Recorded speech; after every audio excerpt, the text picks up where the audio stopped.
Joining us live is political consultant Jim Middleton. Jim, lockdown fatigue, it's very real, no doubt about it. I don't need to tell you that as you live through your fifth lockdown there in Victoria. Can we really keep doing this? Do you think Australians are broadly on board and willing to do this on and off for, say, another 6 months or so before vaccination levels do increase? Good afternoon to you, Ash. Look, I don't know what the situation is in other states, but I'd have to say that people of Victoria, by and large, anecdotally, do seem to be more comfortable with these snap lockdowns than I might have thought. I do wonder whether the bargain we now have with the Premier, which is this, that is that if you lock down hard and early, we'll get through it and then we'll get out the other side. Now, as you say, this is lockdown 5.0 here. So apart from the first big lockdown last year, the others have been fairly brief. So there is evidence there that we will get out of it.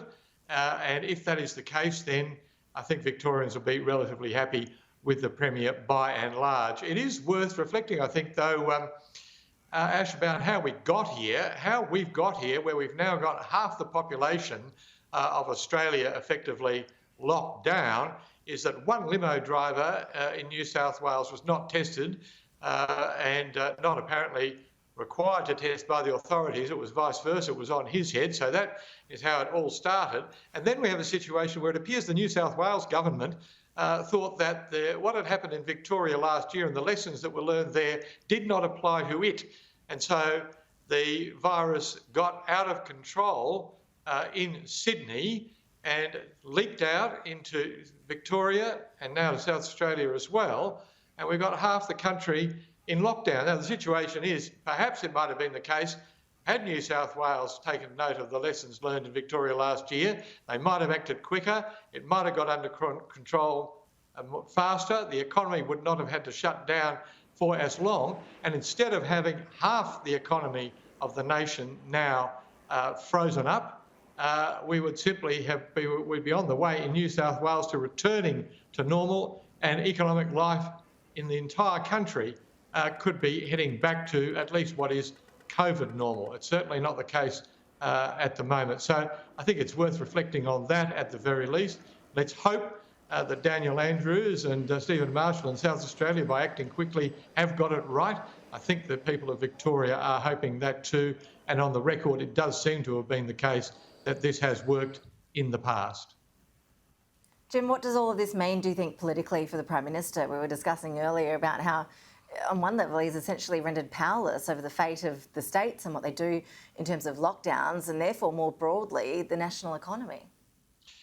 That's quite right. Look, I do think there is this, that the pressure will come on him now to do something more like JobKeeper 2.0 rather than the arrangements we currently have, particularly given that it's a situation in New South Wales, the largest state, that's going to be some weeks before we emerge from lockdown there. The figures are stubbornly high, as Danica DiGiorgio pointed out, and most troubling are those figures of people in the community. So it may not be out of control in New South Wales, as Daniel Andrews suggested, but it's certainly not under control. I think the other thing is the point about vaccines, which we were assured last year that the federal government had under control, quite clearly not. And were we, more of us, more vaccinated now than we are, then the situation would be better looking forward. It's not. The Prime Minister quite clearly was thinking of a situation where he might at least have the option of an election later this year. That appears to be evaporating. But even when we get to next year, they may not be ideal circumstances for a government to want to return or want to come to an election. One point I'd make on that front is this. That is, all the steps and missteps taken by the Morrison government as far as vaccines and so on and so forth have led, I think, to a greater resistance and greater doubt within the community about vaccinations, vaccines and so on and so forth. That means that when it does come time to open up, as it will and should, then it's going to be harder to convince the people that that is what should happen. Had the messaging been better, had the delivery of vaccines been better, the task facing all governments, but particularly Scott Morrison and his government, would have been easier. I think this is now going to be very difficult indeed for the Prime Minister to go to an election in what he would regard as ideal circumstances.